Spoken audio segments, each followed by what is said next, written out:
Hey guys, how's it going? And welcome to another The Game's Gone podcast or video, however you are watching this. Today, we are going to be taking 10 of the newly signed Premier League players and we're going to be putting them in tier lists. So, the categories we are going to be picking from are flop, mid, good, and phenomenal.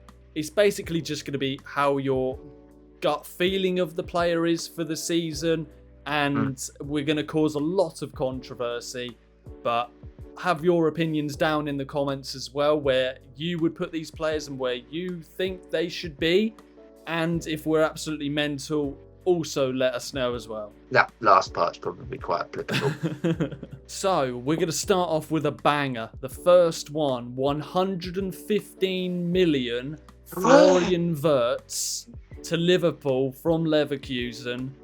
What are your thoughts on this one, Cam? I mean, a lot of people talk about the money. You've got to talk about money when it's over 100 million. I think that you can't not talk about the money, but you've got to look at it and you've got to think his age, the way the transfers are inflating. I'm not gonna sit here and pretend I watch the Bundesliga all the time. I don't. I follow the Champions League. I see a few highlights here and there. I've seen clips. I've seen this and that. This guy looks the real fucking deal. I think he suits Slot weirdly better than he does Klopp. Maybe that's a controversial opinion. I really like the signing. He's young. I can't see this one going wrong. I compare him to Havertz when he came from the same club, and I look at it and I think to myself, Wirtz is 10 times the player that Havertz is. I think he's going to do very well. I'm not saying he'll hit the ground running, but I think he'll do very well. Give him some time. I think he's going to be fantastic for Liverpool for years to come. He could turn into that sort of Coutinho kind of cult hero for them. I think it's a phenomenal signing. I think every single club in the world would have wanted him. I agree with absolutely everything. 100%. You know, every single team pretty much almost in the world would want a player like that. And it's just... The only thing that I'm struggling with is it's a brand new league, and will he take some time to come good? So that's why I'm more leaning towards putting him in good. But okay, yeah. Let me pose you this then. So you're saying about putting him in good. I think phenomenal. Do you think this time next season? So let's talk about next season. Unless that drastically goes wrong, he's going to be at Liverpool. Let's be realistic. Next season, do you think he's going to be one of the best players in the league? Yes, I would say he would be up there, yeah. Then we've got to go phenomenal. I'm taking the initiative here, Lyall. This is on me, this one. You can have the next one when it's controversial. This guy got to be phenomenal. I hate to say it. I know. So he's going in the top category, first one of the video. Next up on the list, let's see if this one's as controversial as the other. Lyle, I'm going to give you a little synopsis and I'm going to give you the ball to predict and to say where you want to put it. Anthony Elanga, brilliant for Nottingham Forest last season, obviously United links. Swedish international, really good player to be fair. I actually saw him score a goal at Stamford Bridge in Nottingham Forest's 1-0 win at Stamford Bridge. That cost me £150 that day, so I'm not particularly happy about that, but it was a very good goal. 55 million to Newcastle. What do you think, Lyall? Good player. He's gone on leaps and bounds since he's left United. Had a quality season last season with Forest. He'll always get you the returns and he'll pop up with the important goal and loads of assists. He gives him a different option. He's a different sort of player as well. He's a very fast, very tenacious player. I like that one. I'm in the middle between.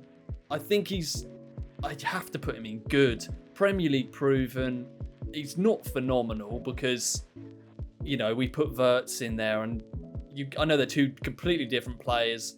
One's double the price of the other one, but yeah, I'm pretty settled on a good for Anthony Elanga. See, it's fascinating because when we did our Premier League predictions, you haven't seen them, go check them out. We had, I would say, for the most part, decently agreeing opinions. I disagree with you completely. Now, don't get me wrong. I don't think Elanga is a bad player. I'm not saying he's a bad player. He's not. I like him as a player. I think he's a top quality player. I don't know. I don't want to talk about my ball bag again, but I really feel that it just isn't going to work. I don't know why. It doesn't. It sounds really ridiculous, but I think sometimes in football we talk about the eye test. Yeah. You've got to look at things. I also think we've got to talk about the ball bag test, because you've got to sometimes just look at it and think, does it feel right? It just doesn't feel right. Elanga in a Newcastle shirt. I don't know why. I could be completely wrong. I think he's a great player, but I think that they were lacking in the winger position last year. I mean, Murphy done an incredible job last year. Can't really expect him to do the same thing. Yeah, I've obviously got Harvey Barnes. They've got lots of good. I don't know. Just something about it just makes you feel like it's very mid. I think it's a lot of money, 55 million. I think it's an awful lot of money. I think if it was a £40 million deal, I'd be inclined almost to say good, but I still think it's mid. I'm not convinced by it, I've got to be honest. It's funny that you say that, to be honest, because when I was going to categorise him, first of all, I was... If only there's a category between good and mid, because I had... Well, you created the damn categories, Lyall. You could have created the bloody category. I know, but if you want to put him in mid, I don't actually have... I'm not just saying that. I don't actually have a problem with it, because I think he's somewhere in the middle of the two. Yeah, and I don't know. I think maybe the price as well. I think 55 million is a lot of money. I just think it's a lot. He had a very good season for Forest, don't get me wrong, but that's a lot of money. If it was 40 million, you've got to think about... Well, you can't say things like Cole Palmer going for 40 million because he barely played any games, so use him as a... So yeah, I don't know, but for me it's mid, but it's up to you. You get the call for this one. Because of my initial thinking, I'm going with mid on Elanga, because I just wish, he could go mega, or like you say, it's a hell of a lot of money, and it does just feel like Newcastle have gone, oh, he did quite well for Forest, they're somewhere around us, we'll send them a text, we'll send them, we'll send... I've got a text. I've got a text. I've got a text. Fucking idiots, I can't stand that damn show. We'll send them an offer and see what happens. So yeah, I'm happy with mid on Elanga. Right, next one. This one is fresh off of Fabrizio Romano's Twitter page. It's here we go on Jack Grealish on loan to Everton. All of those years ago, he went from Aston Villa to Man City for 100-odd million quid. And now it hasn't worked, and he's ended up at Everton.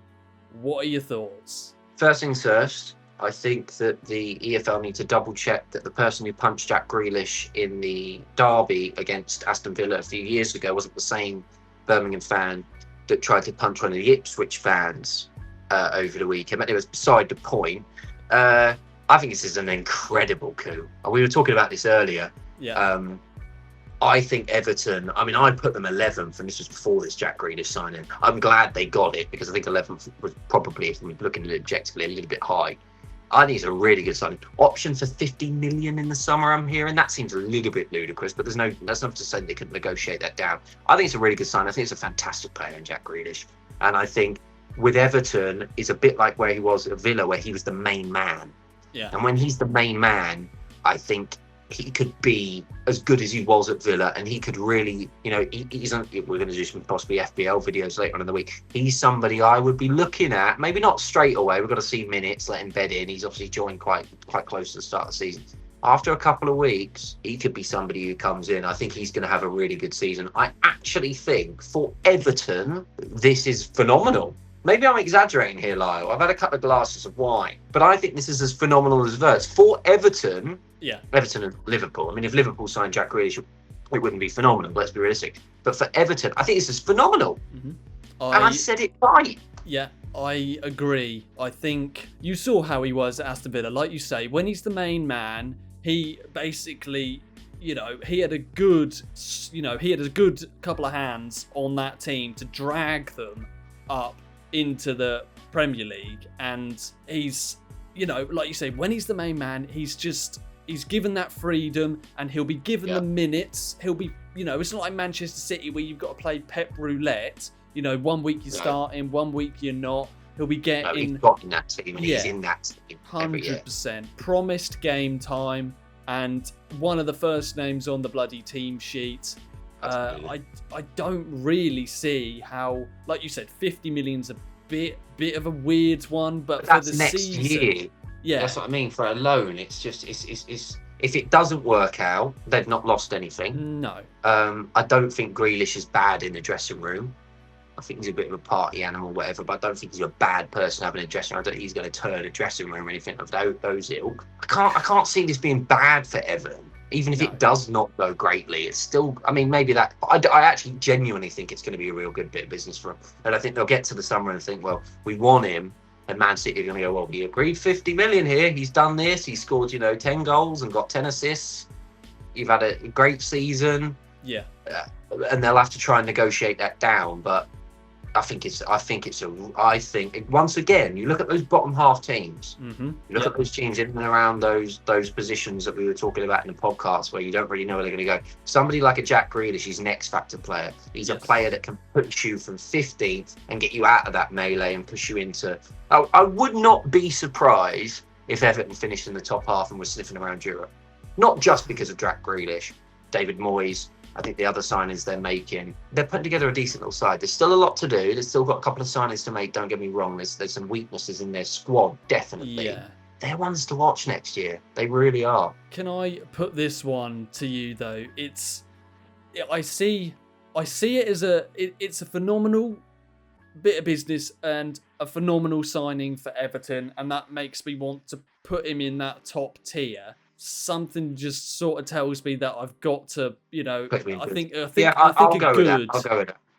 good is a steady one for Jack Grealish, because for the team he's going to and the business they've done, it's phenomenal, but the overall, it's a very good sign. So, reported fee of about 36 million, according to Sky Sports, which is what Lyall said. So, if it's wrong, blame him, not me.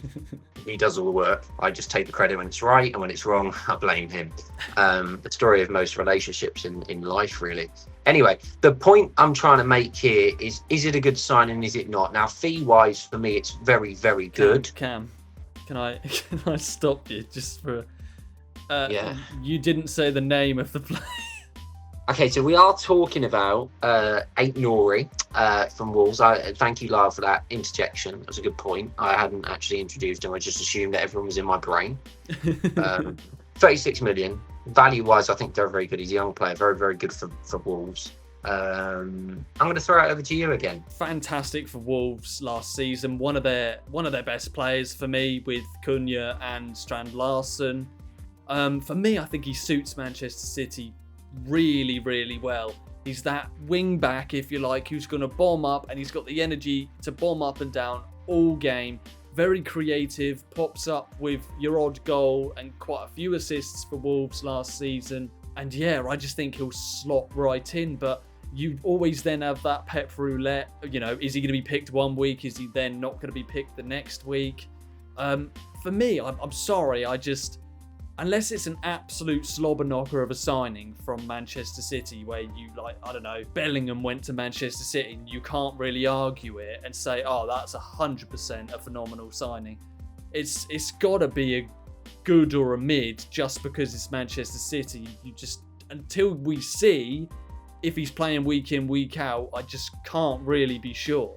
No, I do agree, and I'm sort of split between the two. I think it's harsh to put him in mid because I think he's a really good player. The problem with Pep is sometimes you need players to have a season, and then the second season they do really, really well. Like you say, it suits the style. He can invert as well. He can kind of do a bit what Cucurella does for Chelsea, where he goes into the middle and kind of creates that other midfielder, and that's sometimes how Pep likes to play.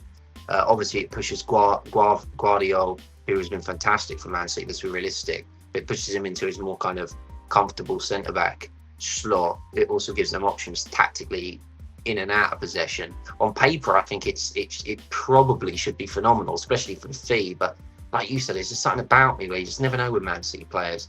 I thought that Savinho was a really, really good player, and who knows, he might be on another episode of this mini series that we're doing very, very soon if he goes to Tottenham. I mean, you just never know. So I would say good, because I think it's great value. I think the resale value even doesn't do very well over the next couple of seasons. I still think you're probably going to get most of your money back. Yeah.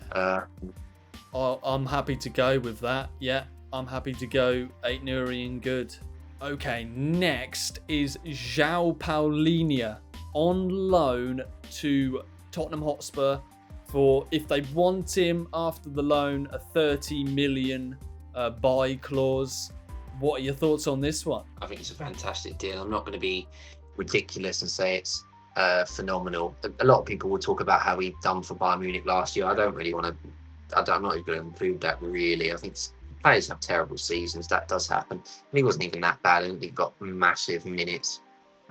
Maybe he didn't suit the system, the play style, etc., etc. But I think for a loan deal again, with an option to buy that I think personally is a reasonable option to buy, I think he's exactly what Tottenham need. I think he's proven himself in the Premier League. I remember when he was going to Bayern Munich from Fulham, and I really fancied him at Chelsea. I really thought it was somebody we did, but he didn't really fit the mould of these young players, etc. I really like him. I'm not going to pick him as phenomenal because he's a Tottenham player, and there's no such thing. But I think it's a very good signing for Tottenham. I think Thomas Franks is going to absolutely love him. And again, he gives that tactical, in my opinion, versatility where you can play in different ways with him in the midfield. You can use him in different ways. You can play different styles, and he'll suit them. He seems like the type of player who you give him an instruction and a way to play, and he'll play it. Yeah. And I like that. Is he a system player? People say that as a negative. I don't necessarily think system players are always bad things. I think some of the best players in the world, some of the best seasons I've seen, are system players, and that's not including Jordan Henderson because he's a snake. I think yeah, 100%. He's a very, very, very solid player, and maybe he could be the player to really mould the Spurs side together, because they missed 100%. They missed something last season. All you got to do is bloody look where they flipping finished. So for me, if you're happy with it, I'm happy with a good on Palhinha. Good. Yeah. That's 3 in good now, isn't it? 3 in good. So guys, that brings us to the end of this video. We hope you have enjoyed it. Let us know down in the comments if you agree with our positions of different transfers, or if you disagree. Let us know where you would have put them. And if you've got any other suggestions of what other signings we should do in the next one, please let us know as well.